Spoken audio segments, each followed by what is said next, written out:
سلامونه نیکې هیله ده چې ټول روغ جوړ او خوشحاله به اوسئ. قدرمنو هېوادوالو، څرنګه چې تاسو پوهېږئ 3 کورنۍ وو چې ما تاسو ته مخکې ویلي وو چې پرله پسې ورته مرسته ورکړو. نو دا 3مه کورنۍ ده چې هغه ورور د دوبۍ څخه مرسته رالیږلې وه. زما ځای د یاده وتلی، اوس مې په یاد شو. نو هغه د دوبۍ نه دغه مرسته رالیږلې ده. نو دغه مرسته موږ دغې خورکۍ ته ورکوو. احساسات یې له تاسو سره شریکوو. له موږ سره اوسئ. السلام علیکم. څنګه یې خورې، ښه یې؟ ماشومان دې ښه دي؟ خپله ښه یې؟ څنګه ده؟ بس ناروغي مو اوس هماغسې ناروغي ده، لارې اوس پرته وم، اوس راپاڅېدم. هېڅ مې په زړه کې هغه زور نشته چې زه پاڅېږم د خپل کار ژوند وکړم. سینه مې کمه ده، هېڅ پاڅېدی نه، لاسونه خولې مې داسې وپړسېږي چې سهار راپاڅېږم.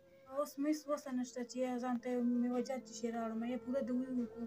هېڅ سبۍ کې هېڅ پاڅېدی نشم چې پاڅېږم، داسې مې د لاسونه خولې پړسېدلي، هېڅ مې په زړه کې وسه نه وي، داسې مې د لاسونه خولې رپېږي. کور کې همدغسې مجبوري ده، راوګرځه ټول حیوانان جمع دي، نه یې بوټان شته، نه یې څپلۍ شته، نه یې جرابې شته، یو شی هم نشته دی.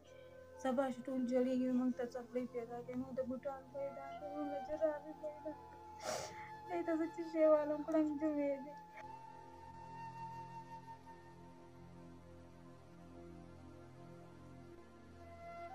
زه دوی نشم اخیستی، پاکټ ګولۍ نشم اخیستلی. دې له به زه بوټان او جرابې زه په څه شي والم. ورکړو غواړم ګرځي، کله پترۍ ورکوي باندې خرڅ کړه، کله پنډونه ورکوي باندې خرڅ کړه. دې له زه د کومه کومه نه بوټان نه جرابې یو شی هم نه، زه به دې ته له شی نه د کومه کوم. خیر دی، خدای مهربان دی. خورکۍ دغه مرسته یو ورور رالیږلی و، نو دغه مې تاسو ته راوړو. وشماري او څه ویل غواړې ورته؟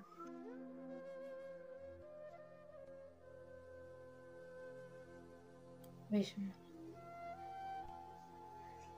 ته خپله وشماره، لاسونه رپېږي. قدرمنو هېوادوالو، تاسو وکته دا دومره ناروغه ده چې هغه پیسې هم نشي شمارلی، رپېږي.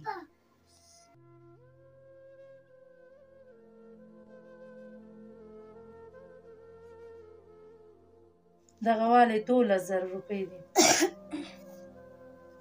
هغه ورور ته څه ویل غواړي؟ زه ورته دا غواړم الله دې د بله طرفه ونه ورکړي، الله دې کامیاب لري چې په خرڅ کړي او موږ سره مرسته کوي. د دې دې الله پوښتنه وکړه دې ډېرو تېرو ورکړي او خدای دې چې هرڅه کړي، خدای دې اباده ودان لري چې موږ سره مرسته کوي. دې سره دې الله وکړي او الله دې هغه دنیا په ښه کړي. خوشحاله اوسئ. د هغې بااحساس ورور څخه نړۍ مننه کوم. د دغې دعاګانو باندې شاید د دغې ورور هغه دنیا ښایسته شي، ځکه چې دې ته ډېر زیات ضرورت و.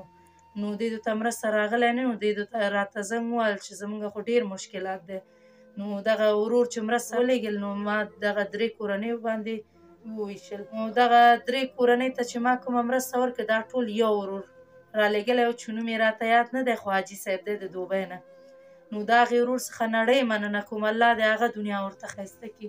هیله کومه هېوادوالو چې تاسو هم د خپلو هېوادوالو لاسنیوی وکړئ، ځکه چې د افغانستان خلک ډېر زیات مجبوره دي.